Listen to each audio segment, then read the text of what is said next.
ჩვენს მაყურებელს მადლობა ამ შესაძლებლობისათვის თავისუფლებას ინდისის და პოლიტიკურ პატიმრებს საქართველოში უგლებლივ ყველას. ვერ გეტყვით, ვერ ვიმარჩიელებ იმის შესახებ საკმაოდ ისე მძიმედ დაავადებულ კობახიძის თავში რა აზრები მოდის, რატო აკეთებს, ეს არ არის სიმართლე გითხრათ, საარჩევნო კამპანიის პროცესში, რომელსაც ეხა ვატარებთ, იმ პოლიტიკურ ვითარებაში, რაც ამ ქვეყანაში არის, ნამდვილად არ არის ჩემთვის პირველი რანგის ინტერესი. თუმცა არსებობდა ასეთი მოსაზრება მანამდე, რომ მეუთოდის არ იწევდა იმის გამო, რომ კი ბატონო, დაასრულეთ უბრალოდ რაკიღა ამბობთ, რომ ეს არ არის საინტერესო. ამ დრომდე, როცა საპირისპირო პოზიციას ახმოვანებდა ქართული ოცნება, იყო ასეთი მოსაზრება, რომ ის არ იწევდა იმის გამო, რომ კიდევ ერთი კრიტიკული დასკვნა არ გამოქვეყნებულიყო და ასე ჩანდა, რომ მას ლეგიტიმაციასთან დაკავშირებული პრობლემის დამძიმება არ უნდოდა. აბსოლუტურად არაადეკვატური მგონია დააკავშირება ერთ რამეს ვიტყვი. ვერ შევალთქო კობახიძის აზრების მარჩიელობაში, ოღონდ აბსოლუტურად არაადეკვატური მგონია ამ არჩევნების ლეგიტიმაციის და ამ ამბის დაკავშირება. პირველი გამომდინარე თუნდაც იმ პასუხიდან, რაც ფორმულას გასცეს და ჩვენ არ აგვაქვს შეჯერებით ეუთო ოდერის პასუხი. შეიძლება გათვლა ის იყოს და ზუსტად ეს მის რომ ვერ გახორციელდება ეს მისია და ამიტომ აკეთებს ამ განაცხადს ეხლა. რა ვიცი, 1000 სხვა მიზეზი შეიძლება იყოს. არ შევალ ამ მარჩიელობაში, იმიტომ რომ არ მაინტერესებს ეს მარჩიელობა. ეუთო ოდერის მისიის ჩამოსვლა თუნდაც აქ ერთადერთ რამეს ამბობს. ეუთო ოდერის მისია დააკვირდება პროცესს და დაწერს დასკვნას. ეუთო ოდერის მისიის ჩამოსვლა არ არის არჩევნების ლეგიტიმაცია. და ის თუ ეუთო ოდერი რო ჩამოვა და შეაგროვებს ინფორმაციას და დაწერს შემდეგ ამ დასკვნას, არ მგონია რომ ეს დასკვნა პოზიტიური იყოს ქართული ოცნებისთვის. იმიტომ რომ ქართულმა ოცნებამ ქვეყანაში ისეთი პოლიტიკური ვითარება შექმნა, ისეთი საარჩევნო წინასაარჩევნო თუ ზოგადად სამართლებრივი პოლიტიკური კონტექსტი შექმნა, რომ ამ ვითარების ნორმალიზება, ამ ვითარების ლეგიტიმაცია შეუძლებელია საერთაშორისო ავტორიტეტი ორგანიზაციების მხრიდან, იმიტომ რომ ისინი უბრალოდ ამას არ იზამენ. ერთი და მეორე არ არის პირდაპირ კავშირში ერთმანეთთან, თვითმმართველობის არჩევნებზე ჩამოსული სადამკვირვებლო მისია და გაყალბებული, გაპარტახებული საპარლამენტო არჩევნების შედეგად არალეგიტიმურად შეკრებილი და დაკომპლექტებული ქვეყნის მმართველობა. არავითარ კავშირში არ არის ერთმანეთთან.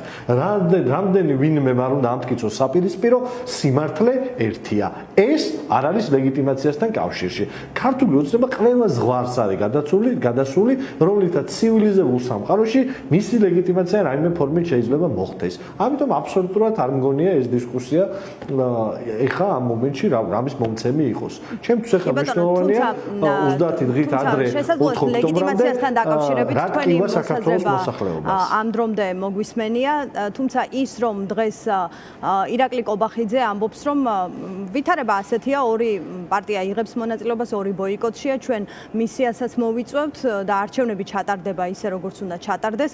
პროცესის ნორმალიზების მცდელობა თუ სურვილი ბუნებრივი აქვს ქართულ ოცნებას და ამ რისკებს ხედავენ მათ შორის ოპოზიციაშიც. როცა თქვენ ამბობთ, რომ ეს რისკები არ არსებობს, რა არგუმენტი გაქვთ? რა გითხარით რუსო, ჩემი არგუმენტია, ხა არ ვაპირებ ამაზე მთელი დღის დათმობას. გითხარით, ჩემი არგუმენტი რა არის? ქართულ ოცნებას ის ზღვარი ამ ქვეყანაში სამართლებრივ პოლიტიკური ვითარება იმ ნიშნულზე დააყენა, რომ მისი ლეგიტიმაცია, მისი გაყალბებული საპარლამენტო არჩევნების შედეგად მიტაცებული ხელისუფლების ლეგიტიმაცია თვითმმართველობის არჩევნებზე ვერ მოხერხდება. მარტივი ამბავია. მესმის, რომ ვიღაცები ამას ცდილობენ, რომ აი ამ ასე შეფუთონ. ეს ამბავი ესე არ იფუთება. ვერ მიიღებს ამით ლეგიტიმაციას ქართული ოცნება. მარტივი საკითხია. და არავის ამ ქვეყანაში პირდაპირ გეტყვით. დღეს ამ ქვეყანაში ყველას აინტერესებს საქართველოს მოქალაქეების უმრავლესობას აინტერესებს, რომ ამ ქვეყანაში ეს ქვეყანა როგორც სახელმწიფო გადარჩეს და ადამიანები ამ ქვეყანაში გადარჩენ.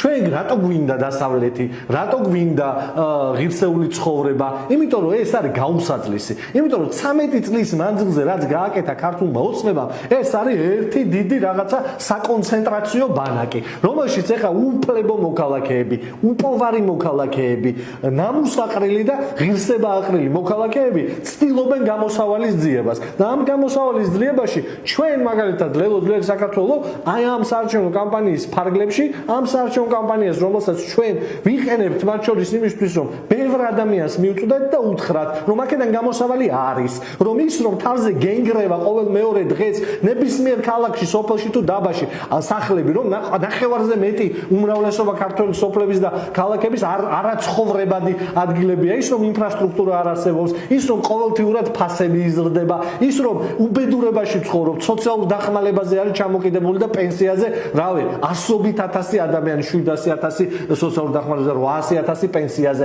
ის რომ ქვეყნის ფაქტიურად მოსახლეობის მეხუთედის ბავშვები, შვილები სკოლაში ისე მიდიან და სკოლიდან ისე ბრუნდებიან, რომ საჭმელს ვერ ჭამენ, იმიტომ რომ ამის საშუალება არ აქვს ოჯახს, იმიტომ რომ ამის უზრუნველყოფას ვერ აკეთებს ეს უბადრუკი სახელმწიფო, რომელიც დღეს დაკავებულია იმითი, რომ გადაარჩინოს ბიძინა ივანიშვილის სანქციებისგან, რომ გამოძვრენ როგორღაც ამ ვითარებიდან, რომ ესა რა ქვია, არ ვიცი 1000 ჯურის კორუფციით ეს ქვეყანა წალეკონ, რომ ეს ქვეყანა ცივილიზაციურად მოგუდონ და რაღაცა იმაში აღმოაჩინონ და ნაჭუჭში, რომელიც მარტო რუსეთს აწყობს. აი ამაზე ვლაპარაკობ, შეხედე, ჩვენი საქმე არის დღეს ამაზე ვლაპარაკი. მე ესე მესმის პოლიტიკური პროცესი. რომ ამ ადამიანებს უთხრათ, რომ ეს ვითარება ნორმა არ არის, რომ აქედან გამოსავალი არსებობს და აქედან გამოსავალი მარტივია. მათ შორის იმითი არის გამოსავალი, თუ ჩვენ მოვახერხებთ და ამ თვითმმართველობის არჩევნებს გამოვიყენებთ ერთის მხრივ ადამიანების გასაქტიურებლად და მეორეს მხრივ იმისთვის, რომ ჩვენ შევქმნათ რაღაცა ადგილები მოვიგოთ, შევქმნათ ძლიერი წარმომადგენლობები. ეს მინდა სწორედ კითხვა, პროცესში, რომელიც დაუპირისპირდება სტრატეგიაზე და ნუ გამიბრაზდებით თუ კი ისევ ოპოზიციაში გაჩენილი სხვა მოსაზრებების შესახებ. ჩვენ სხვა კოლეგებს. კი ბატონო, ამას ალბათ შეგვებული ხართ, მაგრამ გაგრძელდება კიდეც. თქვენ და მე იცით რომ არ არის სტრატეგიაზე იმას არც ყურადღებას ვაქცევ ამ იმას, რა ქვია, კრიტიკას უბრალოდ ხო რაღაცა გასაგებია თქვენ არ უბრუნებ, ოღონდ ზღვარი ხო არსებობს სიმართლის როდესაც გადასწრები და უბრალოდ ტყუილით ისვრით ალახს შენს პოლიტიკურ, არ ვიცი, ოპონენტებთან, კონკურენტებთან თუ სხვას, არ არის ეს სწორი, არ არის ეს ნორმალური. ეს ტყუილი და სიმართლეზე მეტად ალბათ უფრო მოსაზრებაა თუ სტრატეგიაში რაღაც სხვადასხვა არ არის მოსაზრება, ტყუილია, კი ბატონო, თქვენ სტრატეგიაზე გითხავთ, აი ნახეთ, როცა თქვენ ამბობთ, რომ ადამიანების გააქტიურება, გინდათ ადგილების მოპოვება თუ სადღაც გამარჯვება, აი მაინტერესებს სტრატეგია თუ ხედვა, თუ გეგმა, რომელიც თქვენ დასახეთ, რომ თვითმმართველობის არჩევნებში მონაწილეობა მიიღოთ, როგორც გამოსცადოთ ერთ-ერთი გზა ამ ბრძოლაში, რა შემთხვევაში ჩათვლით, რომ ამ სტრატეგიამ იმუშავა, ანუ თქვენს წარმატებას როგორ გაზომავთ, მერობას მოიპოვებთ თბილისში, საკრებულოებში მანდატებს თუ აი როგორ გაიზომება, რომ ამ სტრატეგიამ იმუშავა და წარმატებული აღმოჩნდა?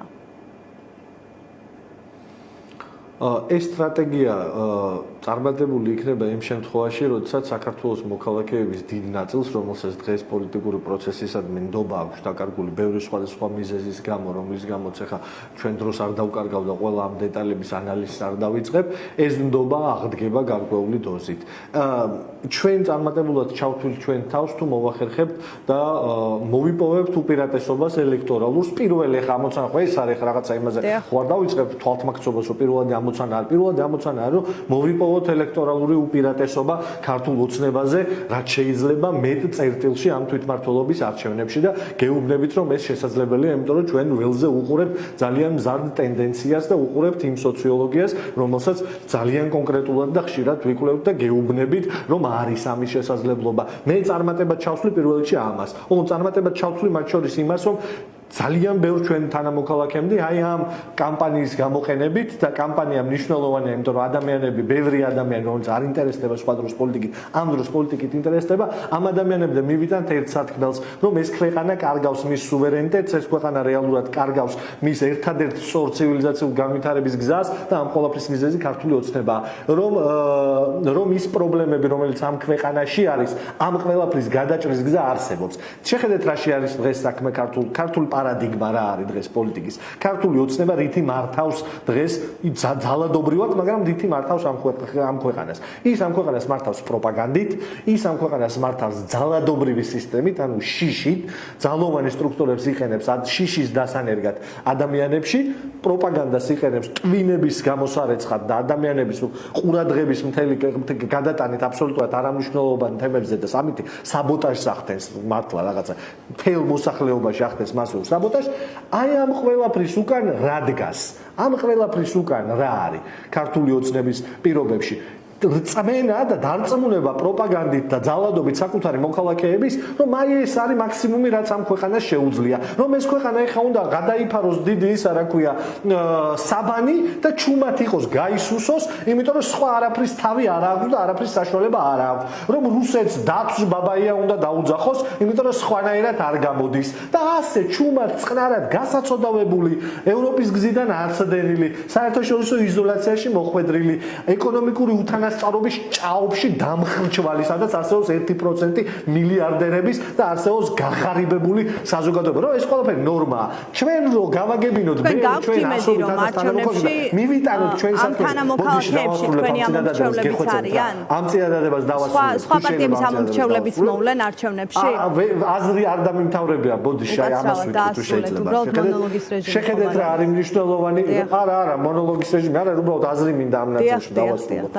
საქართველოს მოქალაქეები თუ ამ შიშიდან გამოვლენ, საქართველოს მოქალაქეები დიდი ნაწილი იმ გეგმის ფარგლებში, რომელსაც ჩვენ ვეუბნებით და განხორციელებადია თუნდაც თვითმმართველობის პირობებში და შემდეგ განხორციელებადია მაშინ, როდესაც ოპოზიციურ კოალიცია აიღებს ხელისუფლებას. რომ შესაძლებელია ამ რეალობის შეცვლა, რომ 10,000 ავარიული სახლი ამ ქალაქში შეიძლება რომ აღარ იყოს, რომ შეიძლება რომ ჩვენი ქალაქებში ისუნთქებოდეს, რომ მოძრაობა შესაძლებელი იყოს, რომ შესაძლებელია რომ მედიკამენტებზე არ იყოს ისეთი ფასები, რომელიც უბრალოდ პერსონალურ ბანკროტში აგდებს საქართველოს მოქალაქეების დიდ ნაწილს. ეს ყველაფერი შესაძლებელია სწორი მართვით, ევროპული ტიპის მართვით, იმით რომ ქვეყანის მართლობა არ იყოს მთლიანად კორუფციაზე გადართული, როგორც ის როგორ გამოგდით მოქალაქეების დარწმუნება, რომ ამას ისწრუმებენ. ძალიან კარგად გამოგდის ეგ ამბავი სხვათა შორის. თქვენს ვისაც ხვდებით მათ შორის ხომ არ არიან მხოლოდ თქვენი ამომრჩევლები?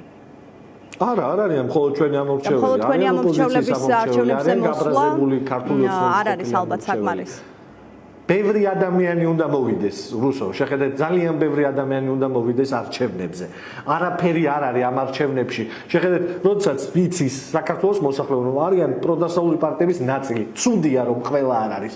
კარგი და სწორი და ყველაზე საუკეთესო ვერსია იქნებოდა რომ ყველა ყოფილიყო ერთად ამ არჩევნებში და ერთიანი ფრონტით და მაშინაც ამას ვამბობ და ეხლაც ამას ვამბობ, მაშინდელი სოციოლოგიით და დღევანდელი სოციოლოგიით უბრალოდ გარდაუვალი გამარჯვება იქნებოდა ამ ნაწილში და ბევრი სხვა ქვეყნის ნახევრად ავტოკრატიული, სრულად ავტოკრატიული ქვეყნების მაგალითზე დავინახავდით, რომ დიდ მუნიციპალიტეტებში ოპოზიციის გამარჯვება შეუძლია ძალიან ბევრი კარგი რაღაცა მოიტანოს, ასეთია მაგალითად უნგრეთის მაგალითი, თურქეთის მაგალითი, სხვადასხვა მაგალითები ბევრია. ამას შეუძლია რაღაცა მოიტანოს. ეს ეცე არ გამოვიდა. ჩვენ ახლა ვალდებულები ვართ, რადგან ეს გზა ავირჩიეთ, რომ ყველა ჩვენი კოლეგის, ყველა ჩვენი სხვა ოპოზიციური და პროდასავლური პარტიების ამომრჩეველსაც ველაპარაკოთ და უთხრათ რატო უნდა მოვიდნენ. არ გამორიცხავს ამ არჩევნებში მოსვლა 4 ოქტომბერს, თუნდაც 4 ოქტომბერს პროტესტში ყოფნას, თუნდაც მანამდე პროტესტში ყოფნას, თუნდაც მერე აქტიურ პროტესტში ყოფნას. და ეს ერთად შესაძლებელია? ეს პროცესი ნაწილია დიდი პროცესის.